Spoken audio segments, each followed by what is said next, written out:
A year is more than the sum of its news-making events, and we haven't mentioned all of those. A year is also moods and emotions and opinions, such as what the hippie cultist Charles Manson thought and felt about himself and about the society in which he was raised. I'm a product of what I've been through. I was without home and family at a young age, and I was stuck off in a corner that nobody else wanted, and they didn't want me.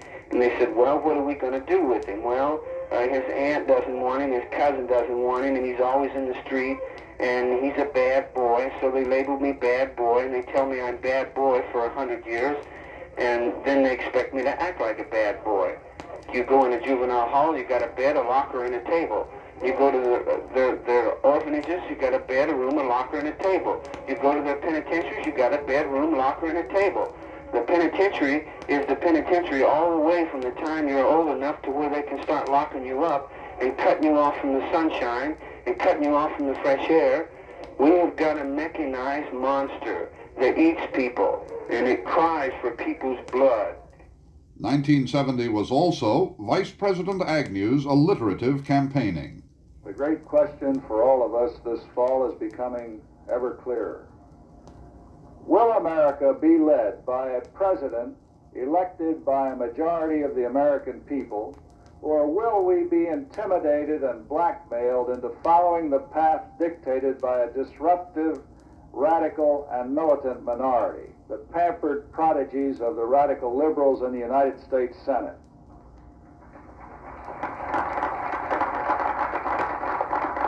Those radical liberals have hatched their little chicks, and now they're coming home to roost.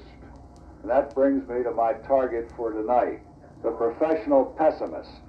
In the United States today, we have more than our share of the nattering nabobs of negativism. 1970 was the negativism and idealism and activism of youth. As long as the war in Indochina continues with no end in sight, as long as there is repression of black, brown, and red people, as long as women are denied equal opportunity, as long as the desires and problems of working men and women are bypassed, as long as there is poverty in this country, as long as the United States continues on its collision path with its environment, we will continue to make life uncomfortable and at times unlivable for the men in positions of power and influence in this country. That I can promise you. 1970 was a New York City student demonstration, which ended in a clash with construction workers, showing just how polarized the nation had become. Now, for a young group, peace demonstrators waving their fists and have their fingers raised, the V for peace. There are clubs and all sorts of violence breaking out here now, a tremendous battle, tremendous number of construction workers.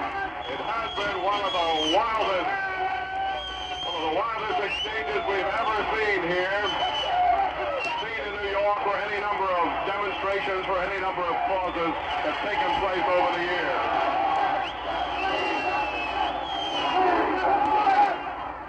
A far different demonstration in another American city, Detroit, where there was peaceful quiet and manifest awe for the American flag during Flag Day ceremonies June 14th, 1970. It's huge, and it's beautiful. It's 235 feet long, 104 feet high. Each of those stripes is 8 feet wide. The stars are 5.5 feet across. The whole thing's made of wool, and it weighs 3/4 of a ton.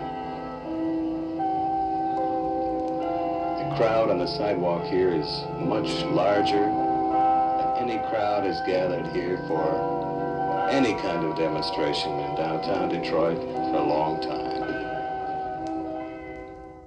There was an unspectacular and reassuring side of the country, too. Pleasure, generosity, and neighborliness did not disappear from the land during the year, not even during this year of challenge and change. President Nixon talked about that side of America as the decade dawned. the part of the country exemplified by a song which became popular during the year. A song sung by third graders and written by a kindergarten teacher. A song about their hometown, Mill Valley, California. Mill Valley is a smallish town. Its population is about 12,500, and it's situated in a valley, of course, and there are mountains around it, and it has a lot of redwood trees, very tall redwood trees, and its houses are generally set back in the woods or in the hills, and the people of the town are very friendly, it seems. There's a very congenial, warm atmosphere about the place that you wouldn't find in a larger city generally.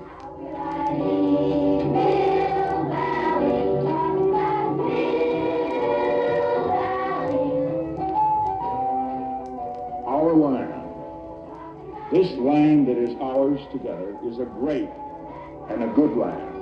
It is also an unfinished land.